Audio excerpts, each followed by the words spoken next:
And we are live. It's Dr. J here in the house with Stacy Malesiewski. We're going to be talking all about air filters, toxins in the air, simple things that you can do, and how to pick out a excellent air filter. Stacy, welcome to the podcast. How you doing? I'm good. Thank you for having me. Such an important topic. Happy to be here. Excellent. I know you work for Austin Air, and Mhm. they're a company I've used for almost a decade, high quality air filtration. But we're going to make this podcast very educational. We're going to talk about how to pick your air filter, whether you go with Austin Air or another company. We're going to talk about toxins in the air, what to look for in your air filter, and just the benefits, whether it's allergies, whether it's cold, flu, viruses, autoimmune issues, sick building syndrome, mold. We're going to talk all about that. So we're going to make it very educational for the listeners and empowering. So first off, how did you get into the health and wellness space, kind of focusing on air health and air quality?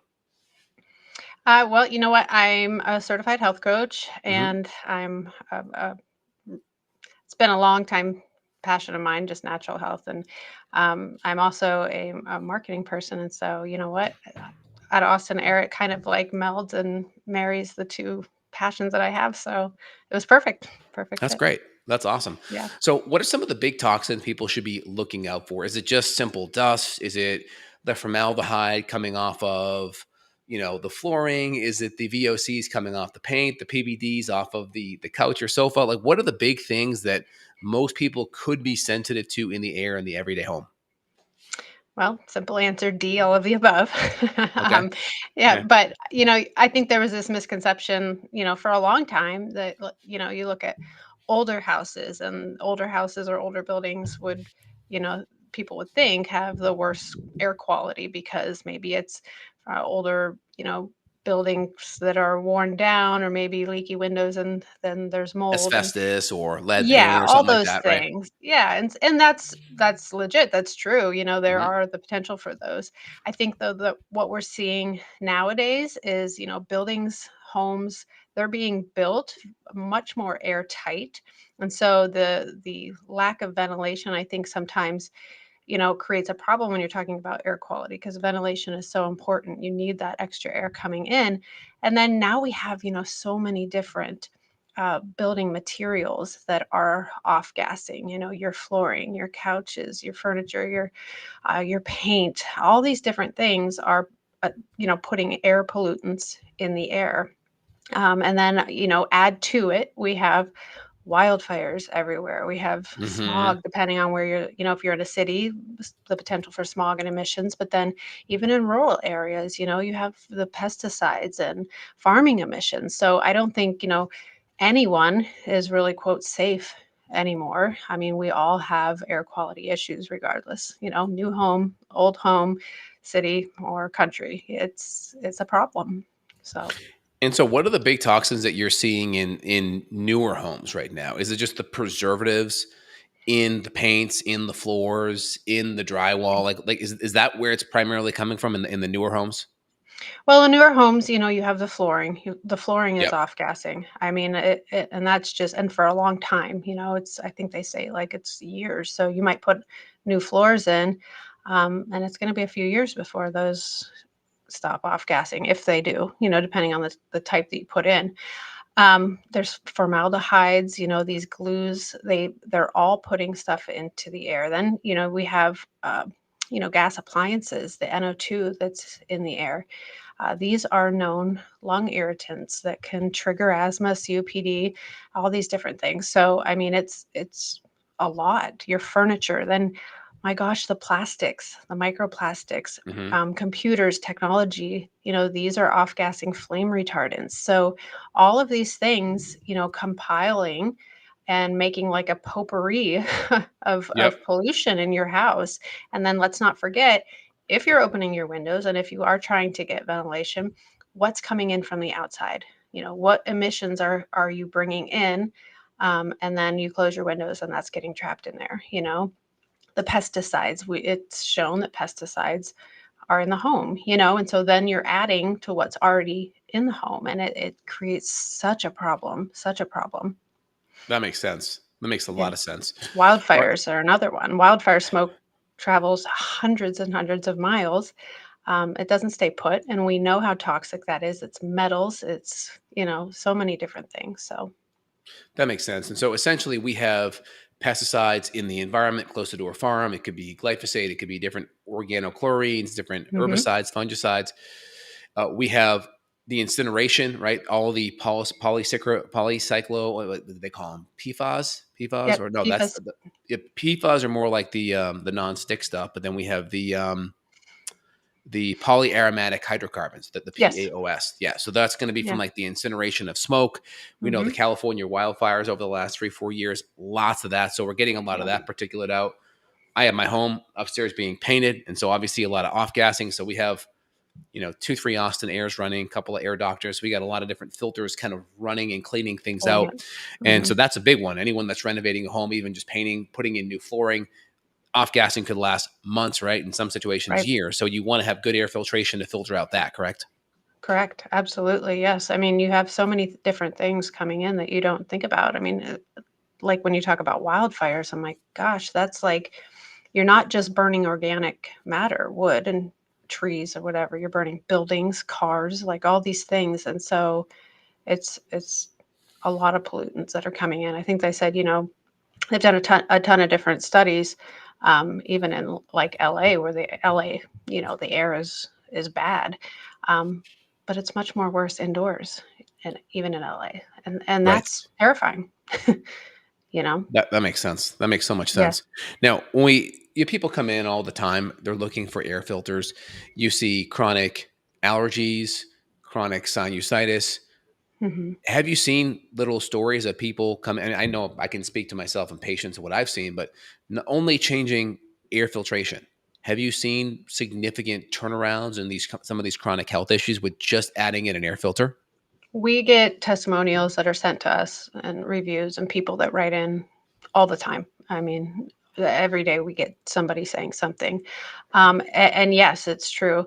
And sometimes you don't even realize, a lot of what people tell us is they didn't realize that XYZ symptom, was because of the air, because it's not something that you would typically associate with air quality. To your point, a lot of times you think first of, oh, I'm sneezing, I'm stuffed up, I'm whatever. But really, in actuality, there's so many other things that can be a problem.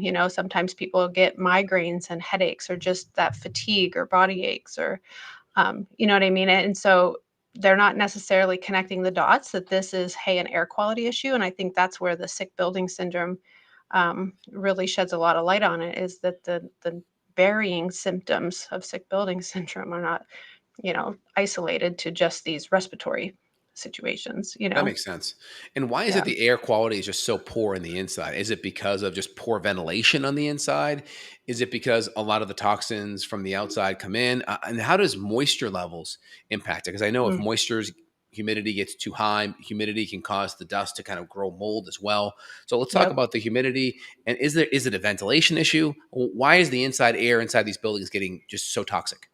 I think it's a little of both. Definitely the ventilation. I think people are trying to make more airtight homes nowadays Mhm. because it's more energy efficient, and you're Right. keeping the heat Heating, inside, cooling. and Mhm. the air conditioning, you're keeping them cool inside. But what happens then is the lack of ventilation, and so if there's a ton of I guess issues with pollutants in the home, they're not they're not being ventilated, and so they're just accumulating and accumulating, and then the people that are inside the environment are getting sick.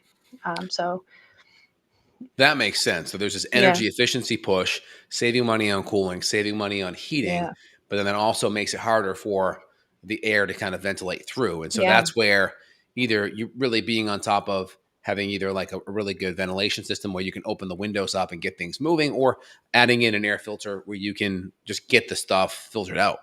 Yeah, I think too, like the furnace and the HVAC systems, but then also you have homes that don't, they have hot water heat, and a Right. lot of times you think, well, that's the cleaner heat, which it is in some respects. But at the Right. same time, you have less ventilation because you don't have that air intake from your furnace. So so people with hot water heat sometimes even have worse air, even though it's a quote unquote cleaner cleaner heat. You know what I mean? Yeah, absolutely. Now, when I talk to people, about air filtration, I say, well, do you have an air filter? The first thing they kind of go to is, yeah, like my HVAC. There's this air filter. I put it in, and Yeah. that's my filter. Well, can we kind of Yeah. just talk about like your typical supplemental air filter versus the filter that comes in your general HVAC? So, there's in your HVAC system, I think I always tell people it's important to remember one, that that's only really working when your system is on. So, if it's Right. primarily heat and it's a season where your heat's not on, you're not running that system, right? Then you got to take into consideration how clean is your ductwork, how clean is your system, what potential there for more pollutants to be coming into the home through the vents. But then also, you look at, I think the standard that people always try to get to is what, like MERV 13 would be ideal. Right. And that's like a standard that people aim for to say that, okay, this is really cleaning the air as it does whatever. The problem with that is a lot of people can't get there because their systems are older. And Right. so it The pressure. taxes the system. Yeah, quite a bit. But then the other thing to consider too is, when you have a supplemental portable air purifier that's in the home helping out, a lot of times with the HEPA, you can get even higher efficiency. You know what I mean? And so it ends up being a better situation to have that, additionally in the home. Got it. And so your typical standard HVAC can't even handle like a HEPA in there, right? Like what MERV level would be equivalent to a HEPA? Well, it depends on the type of HEPA and how much HEPA. You see a lot of these things out there that are like HEPA type or HEPA like or HEPA Yes. style. Those are not true medical grade HEPA. And when we say HEPA, we talk about, that accordion style pleated. It has the deep pleats, the paper that you're Yes. literally trapping particles in that. And over time, because of those deep pleats in the surface area, HEPA works better over time. You're trapping more and more, so the efficiency increases and grows. But something that has like 60 square feet of true medical grade HEPA, that could be the equivalent to like a MERV 17 or 18 or something. So you end up with more filter material, and you're running it 24/7, ideally, uh, compared to something that is a lesser quality that's only running when you have the system on. So, Now, you mentioned one thing that was very interesting. You said the more it traps, the more efficient it gets. Like just me, I would that feels like counterintuitive to me. Can you elaborate more on that? so if you think about the pleated HEPA, it's pulling in more, and so there's more. It increases its trapping ability. You Mm, know what I'm saying? So over time, whereas you see a lot of these electronic um, air cleaners, they work by a different mechanism. And a lot of them aren't even trapping, really. They might try to deactivate, whether it's through like a UV or something, or using electricity on the hmm. particles. And so it's not as efficient, especially over long term, because then you have a situation where, especially when with the electricity, when it charges the particles, eventually over time those lose that electricity and they can be resuspended into the air, if they haven't been swept up or whatever yet. So when you're talking about long term efficiency, definitely HEPA for sure, true medical grade HEPA. Got it. And the reason why it gets more efficient, I want to make sure I get that. The reason why it gets more efficient over time when it's trapping is because what again? What's the mechanism there? Your those deep pleats, you're Hmm. trapping more, Hmm. and it's filling those pleats. You have more surface area to work with. They're Okay. not Got it. passing through the material because it's collecting and trapping more. Got it. Got it. And so what's the typical shelf life of a really good HEPA filter? And so regarding the HEPA, what's the standard? Is there a certain micron level that it has to filter out to reach the HEPA standard? How's that different from like, like a MERV 11 to like a HEPA? What's that standard of filtration? Well, the to be true medical grade HEPA, it has to go through a lot of certifications, and to be truly certified as Hmm. medical grade HEPA. And the standard is it has to capture at least 99.97% of airborne particles down to the zero point 0.3 micron in size. Got it. Or we say like 99% of down to zero point 0.1 microns. And so that I think is huge, because a lot of these other ones that aren't true HEPA, don't have that ability, or they haven't been certified to do so. So you definitely want to look for that, I would say, for sure. Got it. Okay, that's good. And so we're getting that super, 99% plus. And that's at a viral level too, right? That zero point 0.1 microns, is Well, that getting viruses too? yes. So if you think about zero point 0.1 microns, COVID was what, 0.125. Yeah. So, you're, yeah, We technically get that. you're All right, good. So then we have a HEPA filtration. So that's getting particulate.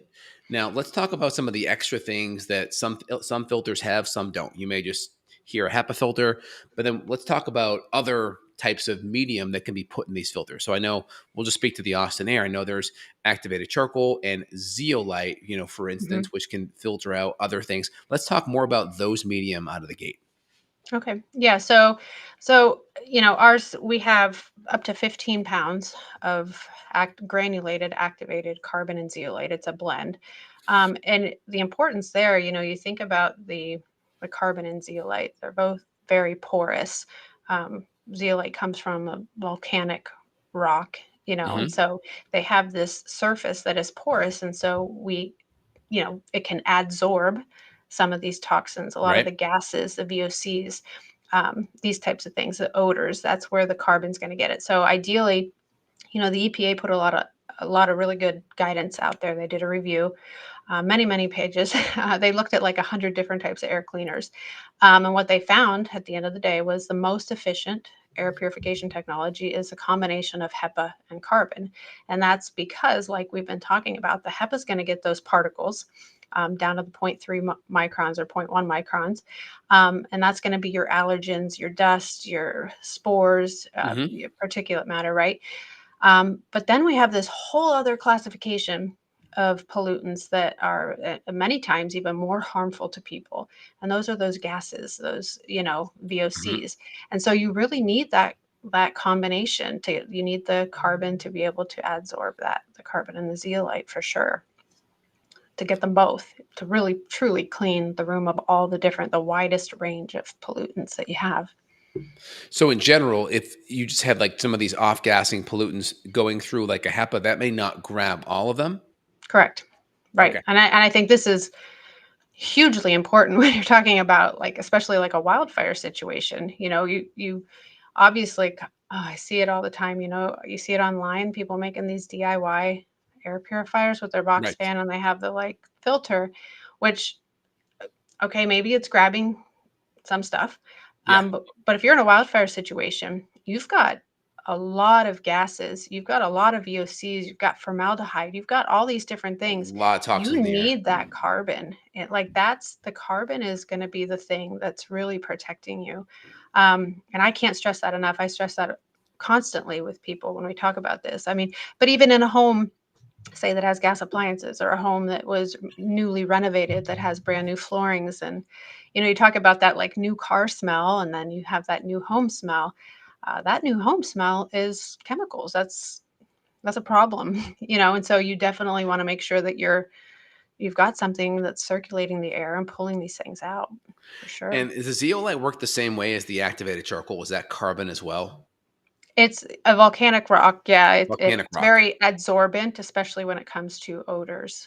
So So we have yeah, activated charcoal that may come from like coconut shells or like it's usually a the outside, it's right? a carb. Yeah, an activated carbon. And I would say too, in addition to that, you think about like smells. I mean, smoke smells. There's so many different things. Beauty products, people use those fragrances. I mean, these are all things that can cause so many problems. But just running like a box fan with a MRF on it, you're not going to get those types of things out. And a lot of times, those are the ones that are causing like the migraines and the different things. So again, it's super important because they're adsorbent, porous. So Good. And then so with the so we have the volcanic kind of rock, that's the zeolite, and that can filter mold toxins too, mycotoxins. What would the zeolite be better than like the activated charcoal? Or are they both similar? They're similar. Ours is a combination. So if you get them both, they're not separated out. Um, but like, to your point, that's a very good point. Mycotoxins, you want. I think a lot of times people think when they have like this mold situation, obviously you want to get the spores. You know what I mean? Because Yep. they associate that with the more allergenic properties. Um, but gosh, those mycotoxins or the VOC type, those are the things that I think cause a lot of people a lot of serious health problems. And that's where the carbon comes in for a mold situation.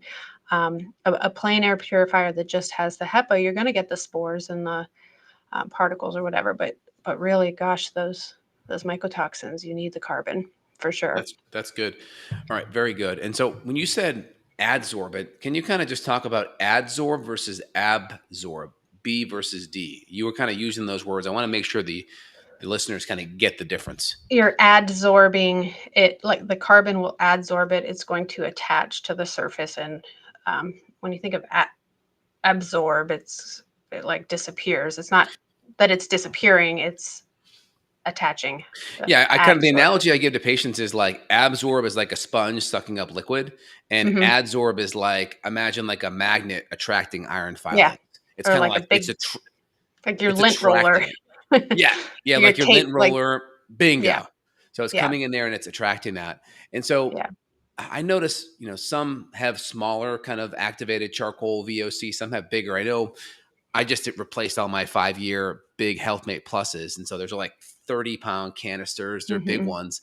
Yeah. And it's like 30 pounds of zeolite and activated charcoal. There isn't really a filter on the market that has that much weight or bulk to it. And I know you guys at Austin Air, they last 5 years where, some will go 3 to 6 months on the VOC side, some a Hmm. little bit more on the HEPA side.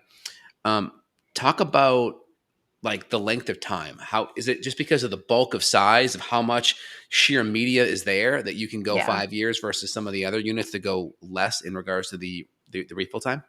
Yeah. If you look at some of these units, if you're doing a comparison, you want to look for, first, I always tell people, if you're shopping for an air purifier, like look at the body of the machine first. Because if it's a plastic body machine, um, plastic is a weaker material. It's not going to be able to handle a lot of filter material, the 15 pounds of carbon, 60 square feet of HEPA, because it's going to crack and break. And you're going to have gaps. Um, Look for something that's a steel bodied machine, because that means it's got a ton of stuff. It's got a ton of guts in there. Like, it's got the filter media to really pull out a lot of stuff for a long time. So that's like your dead giveaway right there. What's the body machine look like? Then again, looking at, okay, what's the manufacturer say is inside of here? A lot of times what you'll see sometimes is like maybe 2 pounds of granulated carbon, right? Or you'll see these thin carbon screen type things. And so that it'll say, you have carbon and HEPA, but then in the fine print, it's like, oh yeah, well, it's only a little bit of carbon, so you got to change that out every month or 3 months or whatever. And that can get pricey. That can get very pricey. And for me personally, I would get worried, like, how much do I have? If it's only 3 months, is it really capturing in the second month or third month? Like, in the second half of the Mm-hmm. third month, like, should I do it earlier? But when something says this is designed to last, 5 years, I feel a little bit better, and that's the sheer volume of the filter. There's so much, like 60 square feet of HEPA is a lot of HEPA to pull out. And over time, like I said, it gets more efficient, up to 15 pounds of activated carbon and zeolite. You think about that, that's a lot of surface area, a lot of adsorbent capability. So over time, you're good for a while. So I think those two things, looking at the amount and the body of the machine, is going to give it away. Because sometimes some of these units that don't have a lot of filter material, it's very hard to find documentation or specs on how much is in there. So if you can't find it, that's always kind of like maybe it's not much. Then they're not advertising it real big and bold. But if you still can't find it, what's the body of the machine made out of? That makes That'll sense. give it away. Now, the hard part with like, because I have an air doctor, I have a molecule, I have a handful, I have maybe 3 or 4 Austin Airs in my home. I have one, the Healthmate Plus, right in the corner. I have one in my bedroom, one in my upstairs. So I have a lot in my home. But the hard part about it is like looking at the filter and saying, is this thing filled? Is it done? Is it kaput? Do I have to change it? What's the best sign to know if your filter is cooked with an Austin Air outside of just, oh, it's 5 years on the calendar, let's change it? How do you know? It's funny because I always tell people, and people don't realize this, but you actually can smell clean air. And I think that's one thing I always talk to people about, is like they don't realize that there's a smell in their home or their workplace until they put an air purifier in, and then it smells clean. And they're like, oh my gosh, it smells clean. Like you can actually smell nothing. You know what I mean? If that makes Yeah. sense. And then so over time, I mean, if it says it's designed to last up to 5 years, you just know. But if you've had a wildfire nearby, if you've had a mold situation, and it's using it up faster than what it's designed to do, then you'll start to notice that you're losing that clean smell. That you'll start to notice because you're not nose blind anymore. You went through this period of time Yep. where the house was clean, and you noticed that, and so when it starts to become not clean, your spidey senses are there, and Mhm. Mhm. so Is there that's a is there safe any dead place. giveaway though regarding smell? Well, it depends on the house. I mean, if you have a house that's, I think, musty, I think I was normal. told, I forget, someone told me that at some point you can get a fruity smell coming off of it, like a Yeah, fruity kind of yeah, smell. some people do I've heard have that. that. Yeah, some people Almost do like an say that. acetone kind of fruity smell. Yeah, some Okay. people do say that for sure. Yeah. Okay.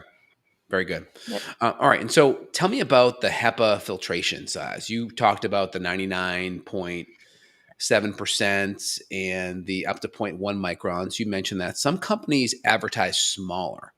Like I've seen, I think it's the Air Doctor, they advertise a 99.97. So they go like an extra tenth of a filtration.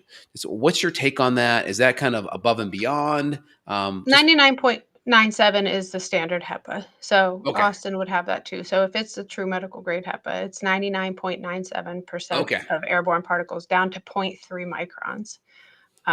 So yeah, that would be, your standard. Um, Again, you want to look at how much HEPA is in there. Um, Okay. And you then what know. can people do to extend the half life or extend the life of their filters? I mean, like with the Austin, there's kind of this pre-filter that's in there, and you can kind of pull that out. You can vacuum it with my Mhm. Air Doctor. I'll pull out the filters. I'll give them a good vacuum with my Miele that has a HEPA on it as well. So I'll vacuum it to kind of give it a little bit more shelf life. Are those good strategies? What else can be done to kind of extend the half life as well? I mean, we always say, yeah, you're vacuuming the outside to make sure that that pre-filter is able to capture a good portion of what's coming into the machine for Right. sure. Um, and keeping it running, that's one thing that we always say too. Like, run it 24/7. A good air purifier should be able to run 24/7. Don't let it sit there not on, collecting more. You know what I mean? Make Hmm. sure Hmm. because then the air's not being cleaned in the time that you don't have it on. So it definitely should be running 24/7. That's great. That's awesome.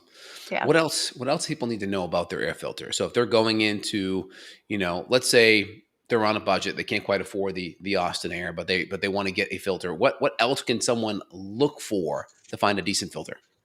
I would say, you know what, we talk a lot about, and I think that's a you bring up a good point. When it comes to air filtration, people always look at the sticker shock. They look at a filter and they're like, okay, what's the cheapest one that I can get um, for this situation? And I always tell people, look at the big picture, look at your situation long term, because really what it comes down to is, yeah, you might, say you see an air purifier that's like $700 or whatever, and then you see another one that's $200. Well, I mean, if they go with a $200 one, then all of a sudden, every couple months, you have to change this filter and that filter, a couple filters. Hmm. And that's maybe $100, right? So then over the course of a year now, you have an extra $400 or $500 wrapped up in filters replacements, added onto your original $200 air purifier. So you're already there. Now that's every year, So instead of that $700 for 5 years, now you've got $700 every year. You know what I mean?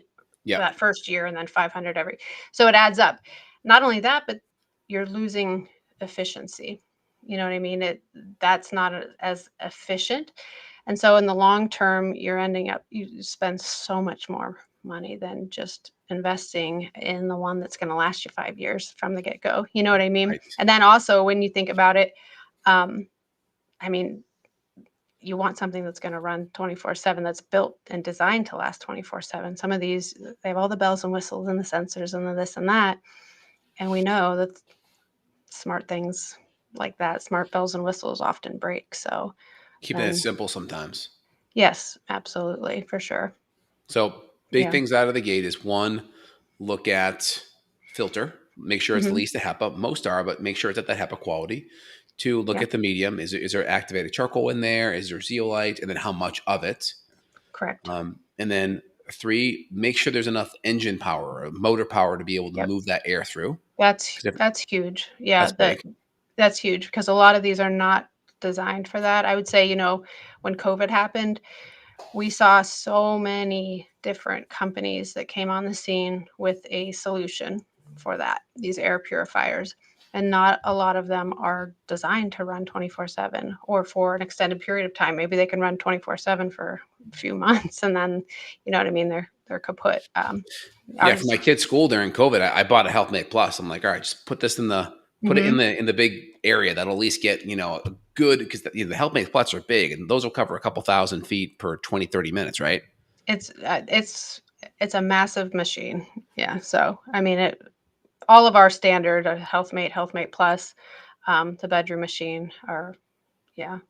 I would Okay, say cool. too, you got to make sure that, speaking of the bedroom machine, I think that's important when you think about air quality because people don't realize that when you lay down, you're losing 50% of your lungs lose 50% of their capacity to filter. So you want to make sure you get as much out of the room before you lay down so that your lungs don't have to work that hard. That makes sense. That makes a lot of sense. Yeah. So, in regards to that, when we look at air filtration, right? We talked about the air filter quality. We talked about the make, the motor. Talked about the media. We spoke about other kind of machines, what to look for. I want to go a little bit deeper now into Austin Air. So we know the Austin Air filters Hmm. last 5 years for the bigger ones. I think even for the junior units, they still last Hmm. 5 years as well, right? Yeah, they're designed to the HEPA and yeah. Okay, let's just talk about. I want to really just hone in on the Austin Air machines. Talk about the big three or five in that line. I know I have the Healthmate Plus, which has the zeolite and the activated charcoal. Let's start with the Healthmate Plus and then kind of go down the top three to top five. Okay. Yeah. So the Healthmate Plus is our flagship model. That's Yep. the first model, our base model. It has the 60 square feet of true medical grade HEPA and up to 15 pounds of the carbon zeolite blend. Um, the next one up would be the Healthmate Plus, and that essentially has everything that the Healthmate has, except the carbon zeolite blend. There's an added component to that. There's a potassium iodide impregnated carbon in that one. The potassium iodide impregnation just makes the carbon a little more efficient in removing that formaldehyde. So if you have a Mm. formaldehyde problem in your house, if you have a lot of chemicals, that might be the better issue. Then we have our bedroom machine. Um, that has the most filtration. That's a 5-stage filter versus the other two, which is a 4-stage filter. It has a military grade Hega carbon cloth in addition to the granulated carbon and zeolite blend. And that's going to get just another layer. It gets more viruses, chemicals. And so it's unique because there's nothing else on the market quite like it. And so having that extra layer of filtration would be, it's obviously in the bedroom because like I just said, the need for extra filtration in the bedroom is huge. but it can be in any room, really. So why would Any, someone get the bedroom machine over like the Healthmate Plus with the potassium iodide impregnated with the zeolite and activated carbon? so the potassium iodide impregnated carbon is specifically going to be more efficient with formaldehyde. So when you're talking about, for example, wildfires, that's a lot of formaldehyde there. The bedroom machine, that Haga carbon cloth is going to be a wider range of different chemicals. So it's an added layer for chemical situations. So if you have a lot of off gassing in your bedroom or any room in the house, that might be a better fit. Or I mean, sometimes there's a situation. I mean, it would work for a wildfire too. Don't get me wrong. But if you have a real chemical sensitivity, if you have chemical exposures that are high, I mean, then the extra layer of carbon would be a little more probably That's the beneficial. Healthmate Plus. That's the bedroom machine. So bedroom machine has the extra layer of carbon. That's the 5 filter. Yep. Mm-hmm. Okay, and then the Yeah. Healthmate Plus is better for paints, Formaldehyde. formaldehyde, fires, Formaldehyde. Yeah. and then the Yep. Healthmate in general is still going to be fine. Oh yeah, because it has up to 15 pounds of carbon, so it's still going to grab those mycotoxins. It's still going to get the chemicals, gases, VOCs. But if you have more of a chemical situation, more formaldehyde than what's normal, then you might want to consider Okay, so bedroom, upgrading. Healthmate Plus, and then what's the other one? Is there an allergy one? We no longer have the allergy machine, but we do have junior units, and those are essentially we have the Healthmate and Healthmate Plus junior unit, basically the same as the standards that I just talked about, except they're made for smaller room sizes. So nurseries, bathrooms, these types of things. It's just for smaller square foot. People who live in like city apartments where the square feet is minimal or don't have the space for one of the bigger ones. The junior would be appropriate. And then we just launched our new Austin It. It's a cute little desktop one. And that is basically like our, it has the medical grade HEPA. You can get it with a carbon cloth around it for VOCs or just use the HEPA, but it sits on your desktop counter. I got mine with the VOC wrap and it sits on my kitchen counter. Sometimes I bring it on my desk, although I have a big one on my in my office. Nice. So it just depends, So we have big, medium, small. Okay, good. So let's review that. So we have the Healthmate, the regular, that's going to have the 15 pounds of medium, and then it does not have the potassium iodine, but still really good. Then the potassium iodine, still 4 filters. Does the medium amount go up at all? Is it still 15 pounds? It's still up to 15 pounds, yeah. Okay, and that's going to have the 4 filter. That's going to have the added layer for formaldehyde. And then we have the bedroom machine. Now that's going to have 5 filters, not the potassium though? Correct, not the potassium. Okay. All right, got it. But it has the 5 filter on there. Also going to filter out all the junk. Did I miss anything? Nope. Yeah, no, if you could only get good. one, like if you're like someone's on the fence, like if you only could choose one, what do you choose? Me personally, the bedroom machine. Okay. Yeah, all day long, because that's the one that's going to capture the most, and it's got that Haga cloth. Oh, that's the pre-filter, right? No, it has a pre-filter too, but it's a military grade Haga carbon cloth, so that extra that goes around the filter on the outside. It's in the canister. Oh, so that's awesome. So yeah, and there's one on the outside too, but yeah. So and I just changed these things. My 5-year anniversary. So I changed one of my kids' rooms. I have one right over there. It's a Healthmate Plus, and then one upstairs. And so I just changed them all. So for the first time, so I went through that whole 5-year cycle. So that was a little fun. Yeah, it's fun. Yeah, and you know what? Too, the nice thing about Austin's is like the canisters. Like if you buy a Healthmate, or if you have a Healthmate now, and you're listening, going, the bedroom machine. I kind of, you can always buy a bedroom machine filter replacement and put it in your Healthmate. Like, oh, that's cool. You can upgrade. Yeah. Good. So it'll still use the same machine. You just put the canister in. Yep. Oh, that is so cool. I know, it's amazing. I did that for several of mine. We had a mold situation in the house, and I had a couple that I needed to change out, and I upgraded to bedroom machines for a lot of them. Excellent. Very good. I think we had all the big stuff. Is there anything else that you would typically talk about with a podcast like this that you think is important that the listeners would get something out of? One thing we didn't mention is air circulation. We Mm. talked a little bit about ventilation, but I think air movement is an Hmm. important thing to look at when people Yep. are looking for an air filter, because a lot of times you see these purifiers that have the exit vent just on the top of the machine. So what you get is you get this little like mushroom cloud of clean air.